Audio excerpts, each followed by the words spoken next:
Very warm welcome and thank you for accepting our invite to be a part of this webinar today. Thank you very much for inviting me. It's my pleasure. A small introduction about Amogha sir. Amogha Shivaram sir is a former Karnataka state tennis champion, a national and international player who participated in India and abroad, who has won a number of single and double titles in the Karnataka state ranking tournaments. Sir was also qualified for main draw in singles and quarterfinals in doubles at the International Tennis Federation that was held in Egypt.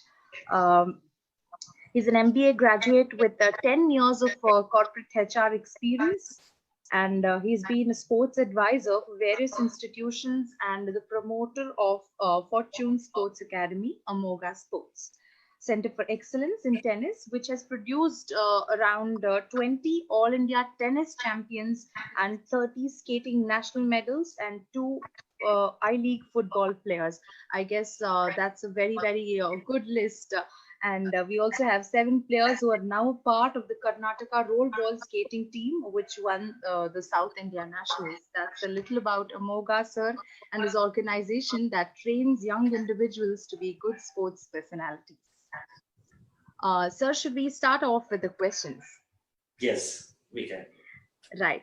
So as we're addressing to the youth as a main spotlight in today's webinar, why do you think sports and how do you think sports is important for any youth?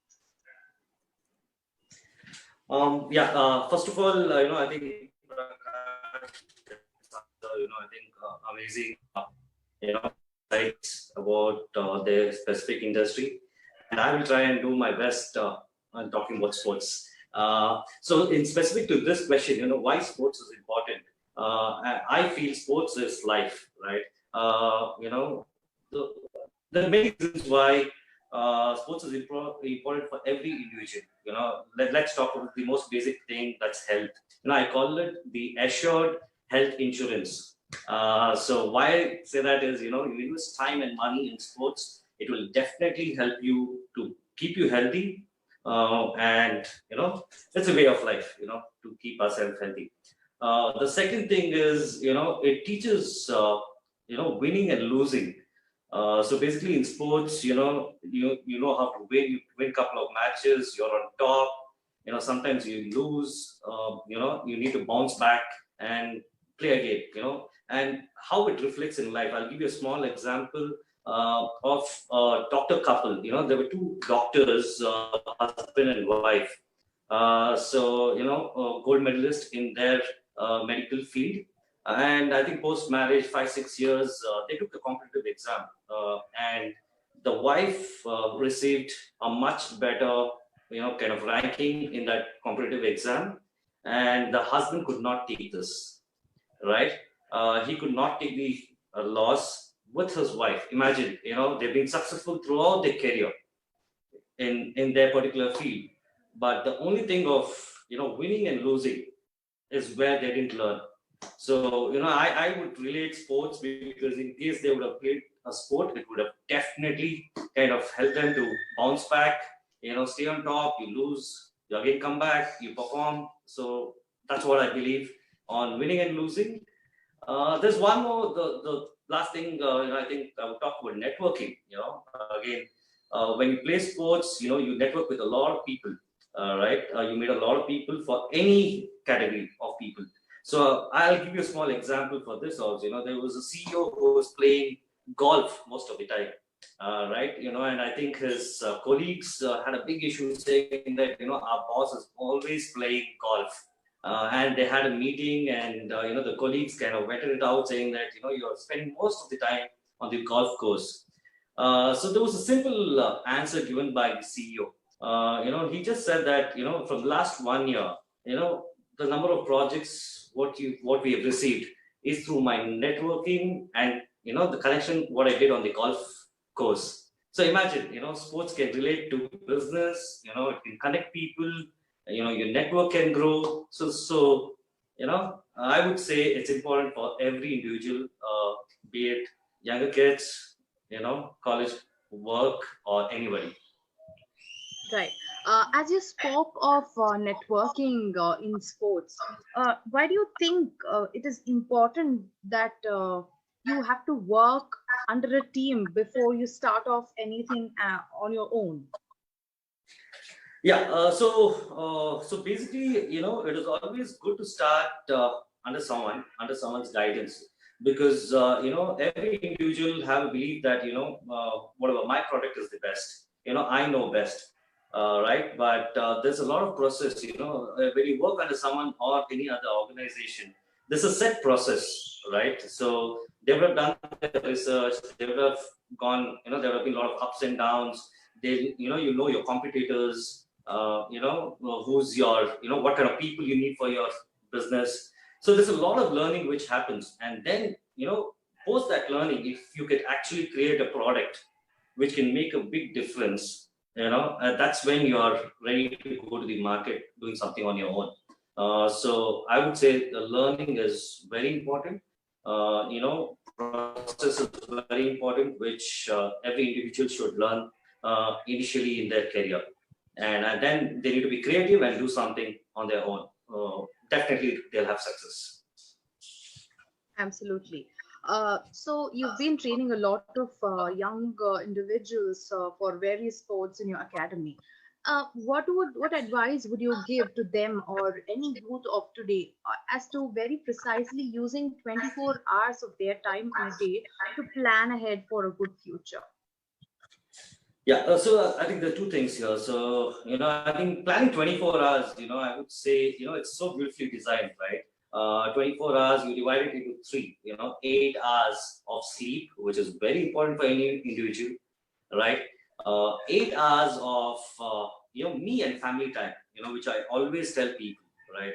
You need to have time for yourself and your family, and 8 hours of work and learning, and anything you do more or less which would affect each other, right? So for example, on a lighter note, you spend too much time with the family is also not good. Right?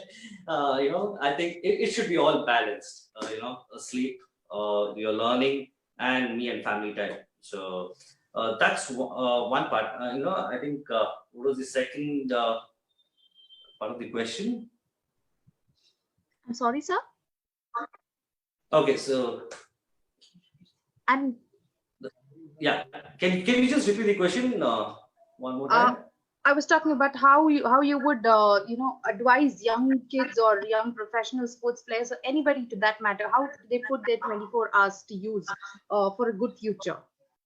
Yeah, so yeah, correct. So sorry. So this was the first point. The second point was, you need to have a qualified team, kind of to kind of run through the process, and a lot of learning which you need to do on the entire process of how to reach the top.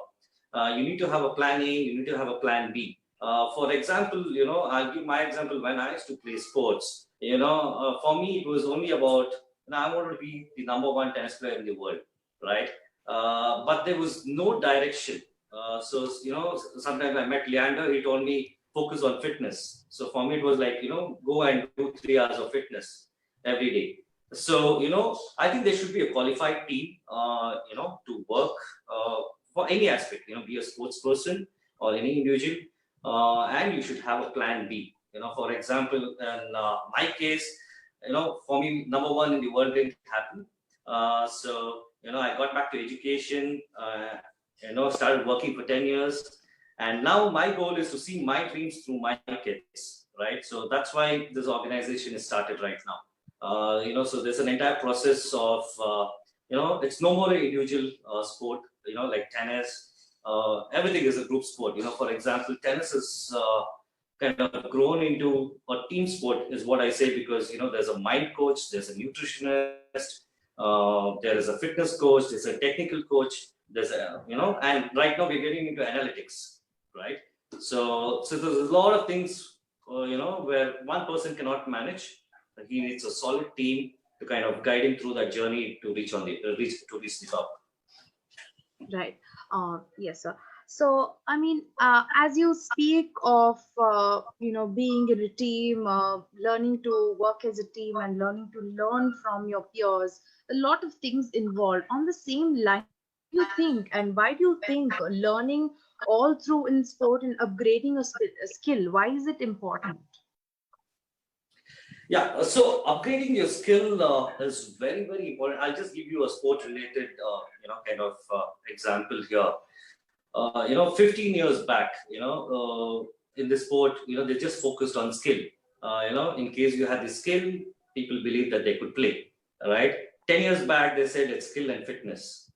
And then 5 years back, people start talking about skill, fitness, mind, and nutrition, right? And now presently we're talking about analytics. So if you don't upgrade, if you just say I have the skill, and let everything fall in place, it won't. Right? You need to upgrade with time. So for example, a sports person right now needs everything. Going from nutrition, fitness, and analytics also, which is playing a major role. For example, you can actually gauge your sport on analytics, saying that where to which level you can reach right now. So upgrading yourself and learning new things is a part of each one's individual's future. Absolutely. So I guess since you're also a HR person, I'm sure, like I, as a very layman with a layman understanding of how HR and sports work, I do notice a few similarities between human resources and sports. So what do you think are a few major pickouts that you'll say that these are very important both in sports and human relations? Okay, so basically, I was into volume hiring. I worked with HP for 10 years, and for me, it was a volume number. So we had targets like we need to hire close to 300 people in a week, and I think my sports background kind of gave me that confidence that whatever number you give me, I would be able to achieve. Right, so it's kind of a sports will teach you how to get your target, right? And my HR was so basically HR, there's a lot of fields in HR. There's L&D, there is comp and ben. So I was into recruitment and to specific. So it was majority of volume numbers. So I think my team and me have hired close to around I'll probably say close to around 20,000 people in 10 years. And sports has definitely helped me in hiring these numbers. Right.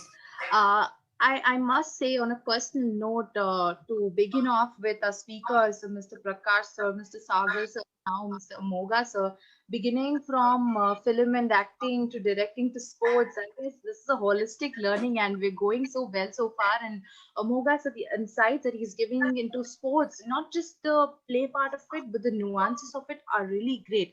So now I would like to open the floor to take in questions from the audience, and we already have questions floating in here. Um, yes, there's a question which says, right, do you believe that learning process can be initiated and carried forward during any stage of one's life? So you can answer that. Definitely, because a simple example of mine, right? I always wanted to be in sports. But again, as Prakash sir and Sagar sir were saying, that decision was supposed to be made. So I made a very late decision to get into the sports industry. So basically pressures. I was playing tennis. I was state number one during '98. I had a major injury. And then what happened? I could not play for a couple of months. Parents were saying, get back to education. So I got back to education, but sports was always in my mind, right? So and what happened was, again, joined the corporate world, 10 years, got married, and then I said, this is the time, right? So it was 5 years back is when I made a decision saying that I'm upgrading myself in the sport. I never left sport alone, and started this. And in the span of 5 years right now, we have close to around 20 Indian, all India titles from my students. So that's only helped because of my learning and upgrading myself till date with this sport. Thank you, sir. Thank you very much. I guess it's a very, very insightful talk that we heard from you about sports and how to manage one's time or to not just fit one's life to achieve their goals just in sports, but whatever field it may be. Thank you very much, Amogha, sir. Thank you. So let's move on to the next and the last speaker for today, our youngest speaker in the panel today.